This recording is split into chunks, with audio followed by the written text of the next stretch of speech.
Welcome back. It is yours truly, Nick, a Movie AV Impulse, and today we are going to be going over my out-of-theater reaction of the movie Cobweb. While the rest of the world was gathering their family to go see the movie Barbie, me and my family, we love horror, so we went to go see Cobweb. And if you really want to know somebody's personal opinion on Barbie, I'm going to leave a link down below to my buddy Justin over at Movie Watch Daily, and you could kind of see what type of movie Barbie really was, because maybe Barbie was the real scary movie here. But anyways, links will be down below. Make sure you go check it out. But right now, I'm going to warn you, towards the end of this video, I will give you a warning ahead of time that there will be spoilers, but the first half of this video is going to be spoiler free for you to enjoy and make your mind up if you want to go see this movie, because to me, this is the thriller slash suspenseful slash horror movie to see this year. Anyways, let's get into that intro.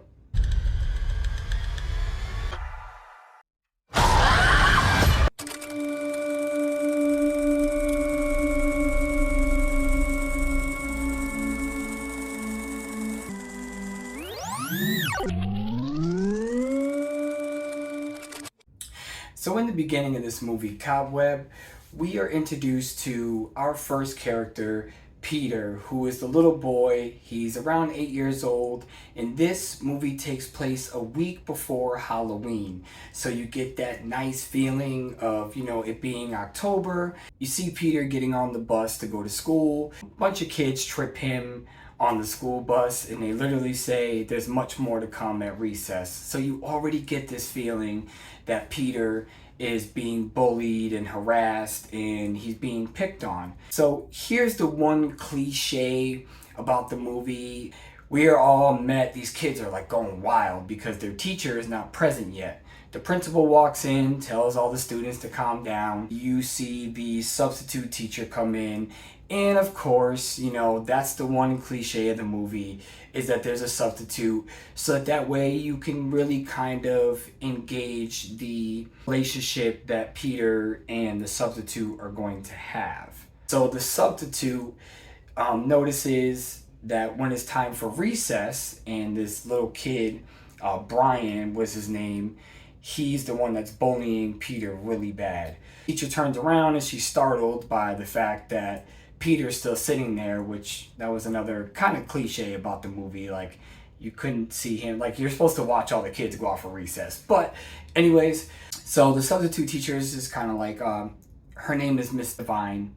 She's like, how come you don't want to go outside for recess? And he just kind of looks up at her. She could see the sad face on him.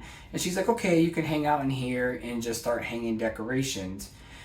So we get through the day of the classroom to kind of like show that the teacher is already kind of understanding that he is picked on and being bullied a little bit. So after school, we get to the parents' house, which is like a rundown, beat up house. Kind of very like weird on the inside, very old school, like very vintage looking, very dark. So while you're in the house in this movie, it is a very, very dark setting. There's not much of the house that's lit up. And you see them having a family dinner, and they're just kind of talking like regular families do. So you don't really get this vibe.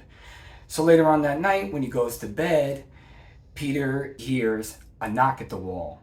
And he gets real scared, so he slowly starts to creep up to the wall. He starts knocking back on the wall, and when the wall knocks back at him, he goes running into his parents' room, tells his parents that, somebody's knocking in the wall, there's a whole bunch of noises, and the mom goes into the bedroom and tells him that, there's nothing going on. She even knocks on the wall, obviously, no knock back. So she just puts him back to bed and says that he has a wild, vivid imagination and that he needs to stop having bad dreams and nightmares, which I don't think you can control that. So the next day, we kind of go back into that setting where he's going back to school, and the substitute teacher is reading the students like a scary story, and she's asking the students to draw a painting, draw a picture. Peter draws this picture of a little boy and all it says is "help me," and it's a very dark picture.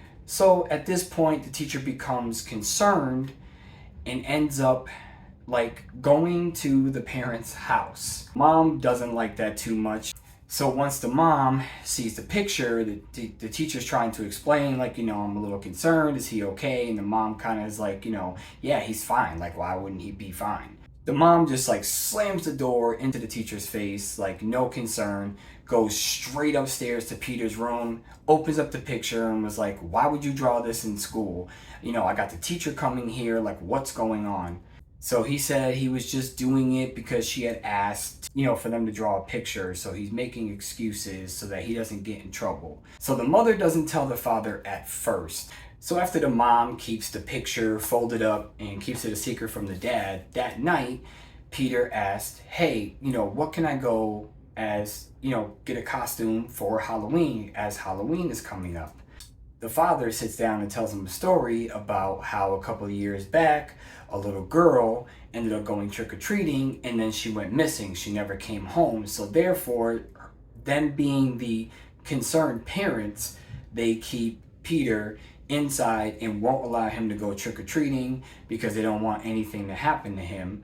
That night, Peter goes to sleep and again he starts hearing the knocking, but this time he hears a little girl's voice. Now this is where the movie starts to get really interesting because the father just told this story about the little girl that went missing and now you're hearing a little girl in his wall. Peter's thinking like, should he be scared? Should he be emotional? And the little girl says to him, your parents are not what they seem. Be aware.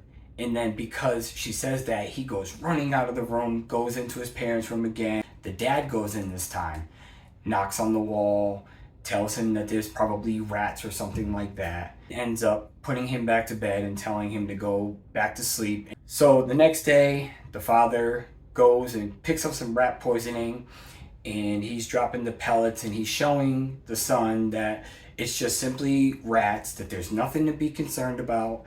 Let's just, pour it around your room and you'll be fine. And then he starts to explain about how it smells like cinnamon. Now keep that in mind because it's going to come into fruition later on in the story. But for those who don't want to be spoiled, just keep that in mind when you go to see the movie. So later on that night, the little girl, again, starts talking to the boy and was telling, like, you don't want to be around your parents. They are not what they seem. And you start to get this vibe of the parents not really being concerned parents, more like evil parents. And the little girl is really describing what is wrong with his parents. Now later on that night, he goes to sleep after talking to the little girl. He's explaining to the little girl how he gets bullied in school and all of this stuff. The little girl in the wall says, well, you need to stand up for yourself. You need to stop getting bullied. Here's what you do. He ends up getting back at the little boy Brian that picks on him and bullies him in school, and in turn he's expelled from school. They have Peter at the dinner table and the father and the mother are yelling at him and they're saying, what do you have to say for yourself? You got suspended from school. Look what you did. And Peter just tells them, like, I'm sorry, I didn't mean to do it, trying to make it look like it was an accident. Father says, that's it, he's on punishment. And the mother tries to say, go up to your room. And the father goes, nope, there's no room time. He's going in the basement. Here's the crazy part. He moves the refrigerator and there's a little like trap door that leads down to the basement. In the basement, of course, is all cobwebs all over the place and all this stuff. So he sends him down to the basement. Teacher is just very concerned. So the teacher ends up secretly writing down her phone number on the piece of paper, folds it up, and she goes back to the parents' house again, not realizing that she's asking for trouble. So throughout this whole process, you really get this sense that the parents are extremely evil. Now, while the teacher shows up, The mother answers the door again, but the father this time invites her in. Now they're doing laundry. They have this wicked old like front loader washer that makes a whole bunch of noise. And when Peter, he's still stuck in the basement on punishment, and he hears the teacher's voice. So what he does is he runs up the stairs and tries banging on the door and all of that stuff to let her know that he is trapped in there. And as she's walking out of the house, she's hearing the noise, and the father is just kind of walking her out, and she hears something. And when she turns around, the father's right there, and she's like, "What is that noise? What is that banging?" And he's like, "Oh, no, don't worry about it. It's just our old washer. It bangs around a lot." And the teacher just ends up leaving the house because, she has no kind of common sense. Between the relationship of the girl in the wall and Peter, he's really trying to see what she looks like. And she says, "I can't show you because you would get scared."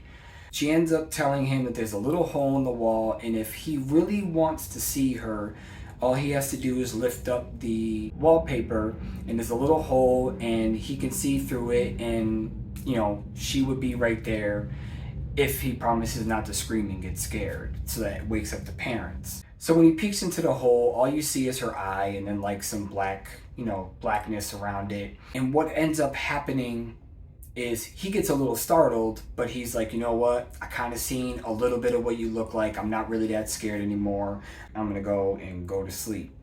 So as he goes to sleep, he wakes up again, and his carpet on the floor in his bedroom is spinning in a circle.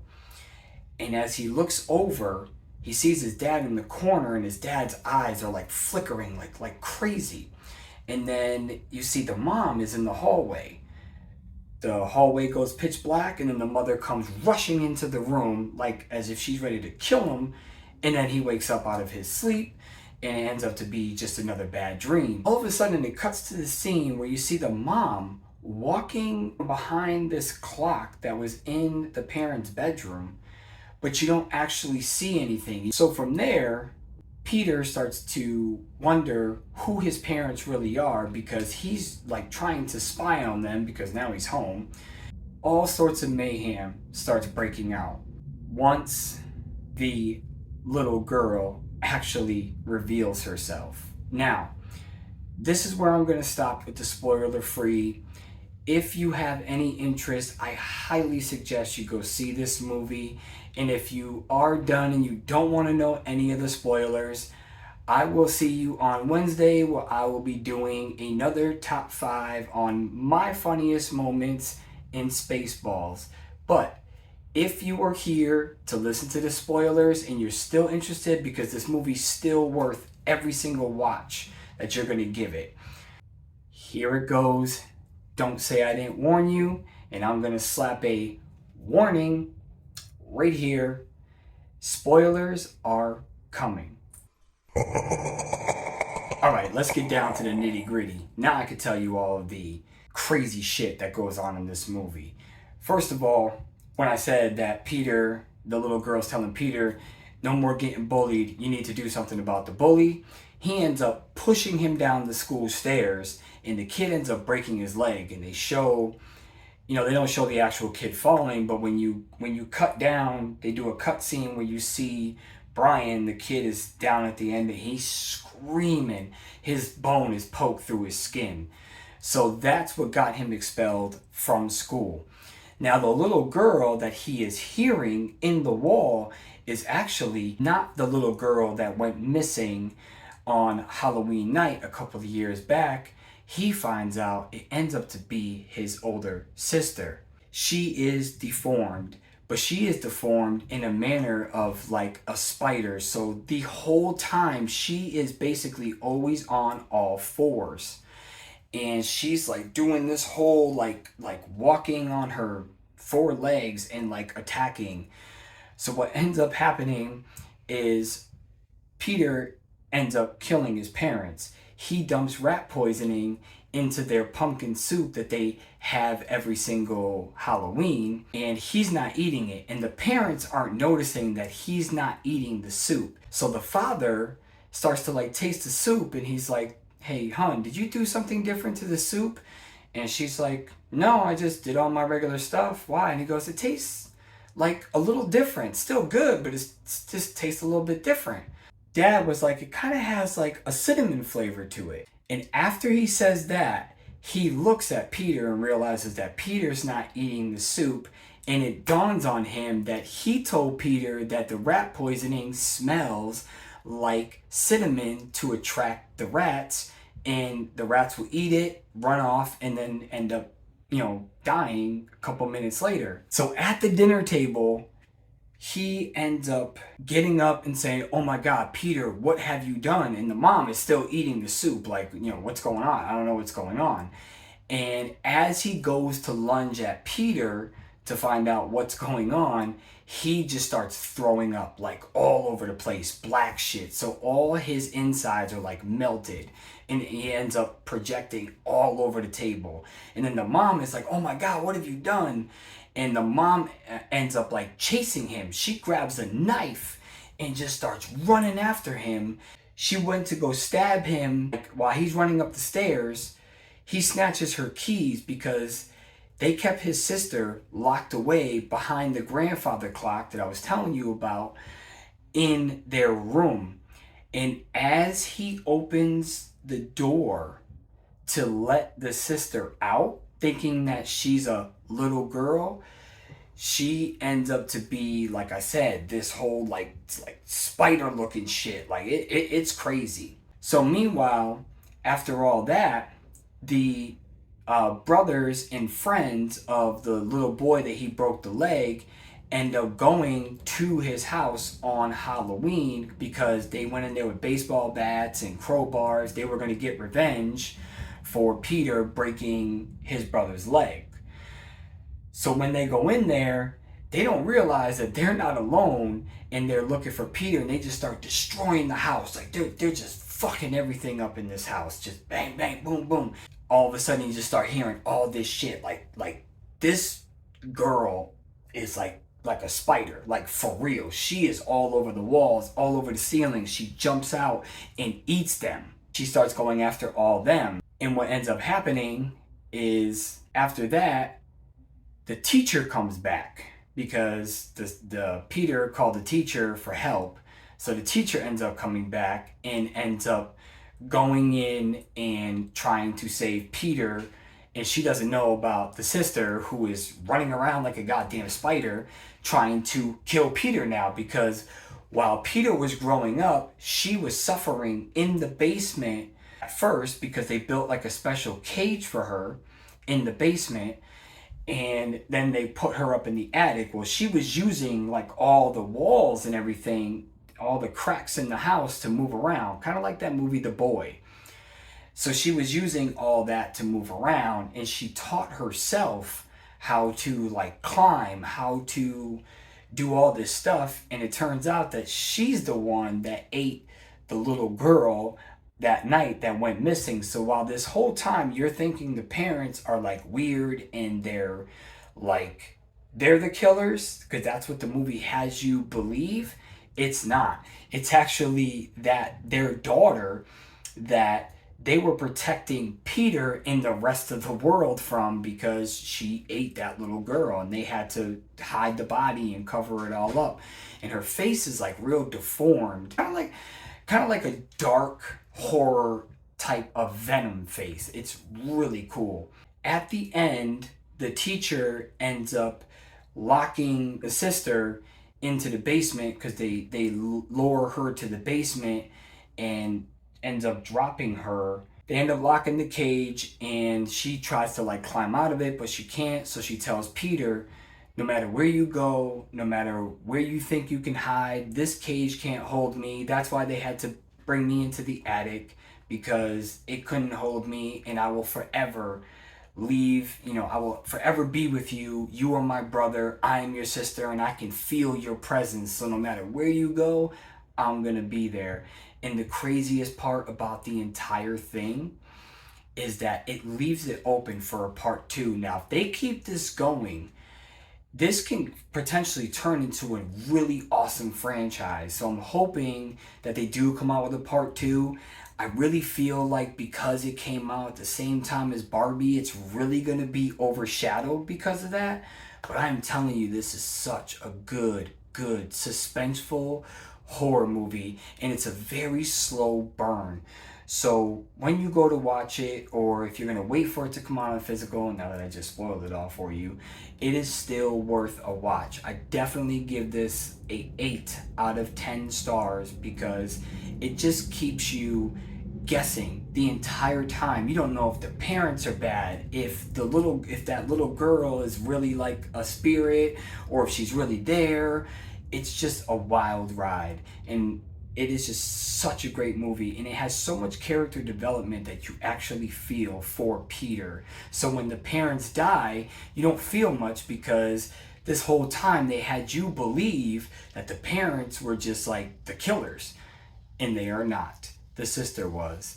So anyways, I hope you enjoyed the review, spoiler free / spoiler review. This is my first time doing this. I won't be doing this much because I'm not a big out of theater reaction guy, but this was just such a wonderful movie, and I don't want it to go under the radar because Barbie came out. So anyways, I will see you on Wednesday, and if you made it this far, subscribe to the channel. It doesn't cost you anything. It's totally free. But anyways, I will see you on Wednesday. Peace.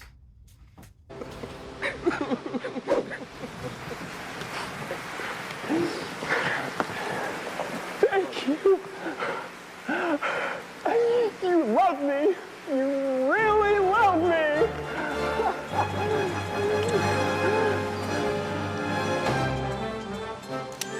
You're not going anywhere.